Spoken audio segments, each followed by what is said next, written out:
Salve a tutti, ben ritrovati qui su Economico Sano e Squisito. Io sono Chef Nunzio e come consueto vi guiderò alla scoperta di questo video. Se vieni a trovare un appassionato di cucina come me, il miglior regalo che puoi fargli e che puoi farti è portargli dei prodotti tipici della tua terra. La mia carissima amica Tamara lo sa ed è venuta a trovarci con un bellissimo pezzettino di guanciale e del pecorino romano, entrambi di produzione artigianale. Con tra le mani questi prodotti non potevo che cimentarmi in una delle ricette più discusse e gettonate della cucina italiana, una di quelle ricette con cui se decidi di metterti in gioco devi eseguire in maniera superba, un piatto che ha avuto 1000 interpretazioni e aggiunte nel tentativo di renderlo migliore. Hanno aggiunto panna, latte, burro, qualcuno ha osato mettere l'aglio, il prezzemolo, ma tutto è stato invano. Come spesso accade nella cucina, la tradizione batte sempre tutto e questo piatto ha una tradizione antica e radicata. Gli ingredienti principali che lo compongono sono solo 3, ma insieme bastano per entrare nella storia della cucina per poi diventare un piatto consumato in tutto il mondo. Purtroppo però solo pochi hanno avuto la possibilità ed il piacere di assaggiare la ricetta originale, la semplice ricetta della carbonara. Andiamo a vedere come si fa.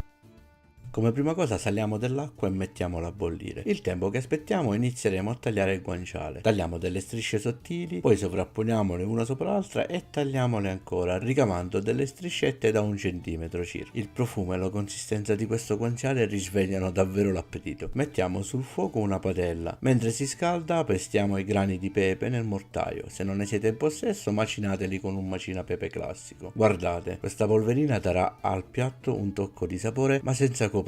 Ora che la padella è calda mettiamo dentro lo speck e godiamoci questo delizioso sfrigolio.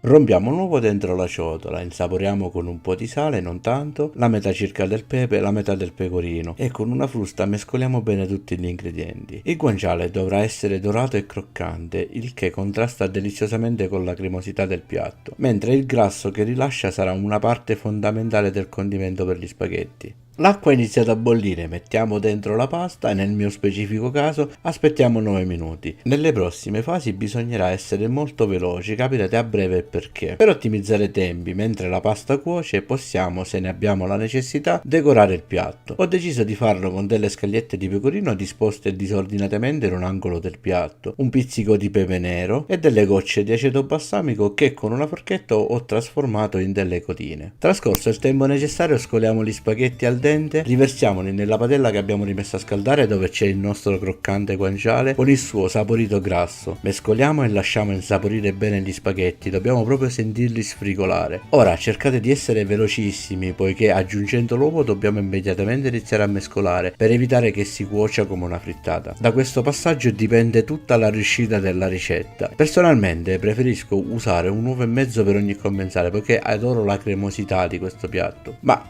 la ricetta originale ne prevede uno. Spegnete la fiamma e mescolate senza mai fermarvi fino a quando non noterete una cremina di uovo attaccata deliziosamente agli spaghetti. Quello è il momento di impiattare. Per questo video era davvero tutto, vi ringrazio di essere stati con noi fino alla fine. Voglio ringraziare ancora la mia amica Tamara per avermi fornito queste delizie della sua terra. Mi auguro di essere stato all'altezza di questa stupenda ricetta e mi auguro che vi sia piaciuta. Arrivederci alla prossima, ciao belli!